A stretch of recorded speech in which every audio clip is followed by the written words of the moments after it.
قبر میں یہ لکھا ہوا قرآن رکھ دیا آپ نے اور یہ سوچا کہ ہماری میت قرآن لے کر جا رہی ہے. میاں قرآن یہ ورقی قرآن نہیں کہہ رہا ہوں. صلی اللہ علیہ وسلم نے فرمایا رب تعالیٰ کے نزدیک وہ بندہ دنیا میں لانے والی چیزوں میں سب سے بہتر ہے جو قرآن اپنے ساتھ لایا ہو.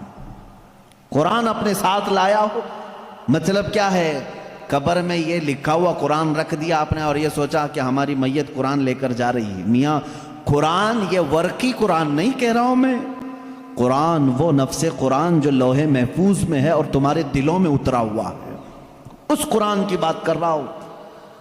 وہ قرآن جس نے بھی اپنے سینے میں رکھا اور اللہ کی بارگاہ میں گیا، اس کی سفارش قرآن کی مردود نہیں ہوتی. رسول کریم صلی اللہ تعالیٰ علیہ وسلم فرماتے ہیں دو چیزیں تمہارے عمل میں سے، تمہارے عمل جتنے بھی ہیں دنیا میں، جیسے نماز، روزہ، حج، زکوٰۃ، خیرات، صدقات، یہ سب جو اعمال ہیں، ان سارے اعمال میں سے دو عمل ایسے ہیں حضور پاک صلی اللہ علیہ وسلم فرماتے ہیں وہ قیامت کے دن ان کو اللہ تعالیٰ شکل دے گا، انسانوں جیسی ایک شکل، اور وہ اپنے ساتھی کی سفارش کرنے کے لیے جھگڑا کریں گے. وہ آئیں گے سفارش کے لیے. پوچھا گیا وہ کون سی ہیں؟ کہا ایک روزہ رمضان، اللہ تعالیٰ اس کو شکل دے گا، اور دوسرا قرآن، اس کو بھی شکل دی جائے گی. حضور اکرم صلی اللہ تعالیٰ علیہ وسلم نے فرمایا جس کے حق میں یہ دونوں نے سفارش کر دی اس پر جنت واجب ہو گئی، اور جس کے خلاف آ کر کے یہ دونوں کھڑے ہو گئے، میرے آقا صلی اللہ علیہ وسلم فرماتے ہیں پھر اس پر دوزخ میں جانا لازم ہو جائے گا. اگر یہ دونوں آ کر کھڑے ہو گئے کسی کے خلاف، قرآن اور رمضان. رمضان کہے گا کہ مولا میں اس کے گھر جاتا تھا، اس نے بے حرمتی کی ہے، میری بے عزتی کی ہے. میں جب جاتا تھا تو یہ بے حیائیاں ویسے ہی کرتا تھا، میرا ادب و احترام کبھی نہیں کیا اس نے. اگر رمضان ہمارے خلاف کھڑا ہو گیا اور قرآن اگر یہ کہہ دیا کہ مولا کبھی اس نے مجھے اپنے سینے سے نہیں لگایا، کبھی میری آیتیں تلاوت نہیں کیا، اس کو آج معاف نہ کیا جائے، رب تعالیٰ ان دونوں کی سفارش اس حق میں بھی قبول کرے گا اور دوزخ میں بھیجے گا. اللہ کے رسول صلی اللہ تعالیٰ علیہ وسلم جو سید المعصومین ہیں، بخشے ہوئے ہیں، وہ دعا یہ کرتے تھے اللہم اجعل القرآن حجتا لنا لا حجتا علینا. اے اللہ قرآن کو قیامت کے دن ہمارا سفارشی بنا، ہمارے خلاف مقدمہ کرنے والا نہ بنا. اندازہ کرو رسول کریم صلی اللہ تعالیٰ علیہ وسلم جب یہ دعا فرماتے تھے، اس قرآن کو تم ہلکا نہ سمجھو. اے مسلمانوں سوچنے کی بات ہے، تمہارے پاس 1000 کتابیں نہیں ہیں، ایک ہی قرآن ہے جس سے ساری امت کو جوڑا گیا ہے. اور حد تو یہ بھی ہے اسلام میں، اسلام کے نام پر 70 سے زیادہ فرقے بنے، بہت فرقے بنے. ہر صدی میں کچھ نہ کچھ فرقے جنم لیتے رہے اور مرتے بھی رہے، آج بھی ہیں. 70 سے زیادہ فرقے پائے جاتے ہیں، بلکہ خود شیعوں میں 70 فرقے ہیں، خوارج میں الگ فرقے ہیں، ان کے علاوہ اور دوسرے فرقے جیسے قادیانی ہیں، بدعقیدہ ہیں، جو اسلام کی کچھ نہ کچھ بنیادی چیزوں سے انحراف کرتے ہیں. لیکن میں آپ کو بتاؤں تقریباً جتنے اسلامی فرقے ہیں سب کا اتفاق ہے کہ قرآن یہی ہے، کوئی اور نہیں.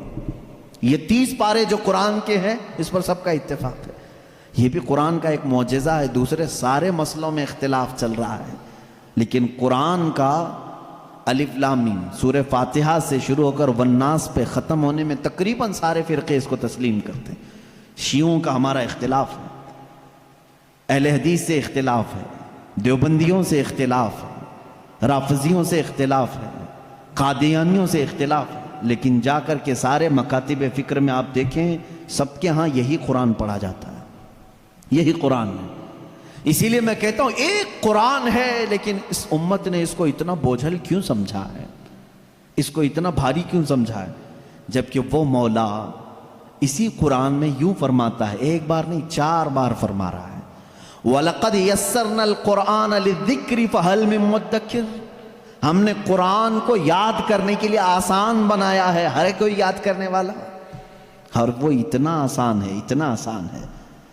میں نے خود دیکھا ہے کہ وہ بچے جن کو ابھی سوجھ بوجھ بھی نہیں آتی، سمجھ بوجھ بھی نہیں آتی، وہ بھی جب قرآن یاد کرنے لگ جاتے ہیں تو ان کے سینوں میں قرآن اتر جاتا ہے۔ جب میں خود قرآن حفظ کرنے کے لیے نکلا تھا، ہماری عمر 11 سال کی تھی، بہت سارے معاملات سمجھ میں نہیں آتے تھے، لیکن ہم نے تیزی سے یاد کیا۔ اللہ کا فضل تھا، ہمارے ساتھ کچھ ایسے بھی تھے جن کو 2+2 کیا ہوتا ہے یہ بھی نہیں معلوم تھا، لیکن وہ 30 پارے کے حافظ تھے۔ دوسری چیزوں میں اگرچہ ذہن کند ہو، لیکن قرآن ایک معجزہ ہے جو یاد کرنے والے کے سینے میں اتر جاتا ہے۔ ہاں، یہ اس کے ساتھ نہیں جاتا جو اس کو بھاری سمجھتا ہے، جو اس کو بوجھل سمجھ کر کے چھوڑا اس کے ساتھ نہیں جاتا، اور جو اس سے محبت کیا اس کے سینے میں بہت آسانی سے اترتا ہے۔ میں نے تو محسوس کیا ہے، ہمارے ساتھ ایسا بھی ہوتا رہا ہے، استاد بیٹھے ہوئے ہیں سنتے رہتے تھے، ایک دن کا اتفاق ایسا ہوا کہ خبر یہ لگی کہ کل شاید استاد آنے والے نہیں ہیں، موج مستی کرتے ہیں سارے، کل کا تو سبق چھٹی ہے، کچھ یاد نہیں، کیونکہ پہلے ہی معلوم ہو گیا استاد نہیں آنے والے ہیں، اور صبح 8 بجے سے کلاس چلتی تھی، 9 بجے تک نہیں آئے تو پکا ہو گیا کہ آئیں گی، کلاس بند کر کے نکلنے ہی والے تھے کہ استاد سامنے نظر آ گئے۔ سب کو کہا بیٹھو، میری کوئی چھٹی نہیں ہے، میں تاخیر ہو گیا تھا، بس مؤخر ہو گیا تھا۔ اب سبق سنانے کے لیے جس کو بھی بلایا جائے، ظاہر سی بات ہے جو سختیاں ہوتی تھیں، کہاں سے رات کو یاد نہیں کیے، صبح یاد نہیں کیے، سامنے اچانک سننے کے لیے۔ ایسے عالم میں میرا خود کا تجربہ بھی ہے، کئی ہمارے ساتھیوں کا بھی تجربہ ہے، قرآن پر ہاتھ رکھا، دل سے کہا اللہ کا کلام ہے، اتر جا جلدی سے، بس اور کچھ نہیں۔ شاید 10 منٹ لگے ہوں، 15 منٹ لگے ہوں، قرآن کے 2 صفحے یاد ہو جاتے تھے۔ جتنی جلدی پانی ہضم نہیں ہوتا اس سے جلدی قرآن یاد ہوتا تھا۔ کر کے تو دیکھا ہوتا آپ نے، کر کے تو دیکھا ہوتا۔ شروع میں شیطان بہت ورغلاتا ہے، بہت بہکاتا ہے، یاد کرنے نہیں دیتا اور بھگاتا ہے، لیکن جو جم گیا تو پھر قرآن ہی اس کا مددگار بھی ہوتا ہے۔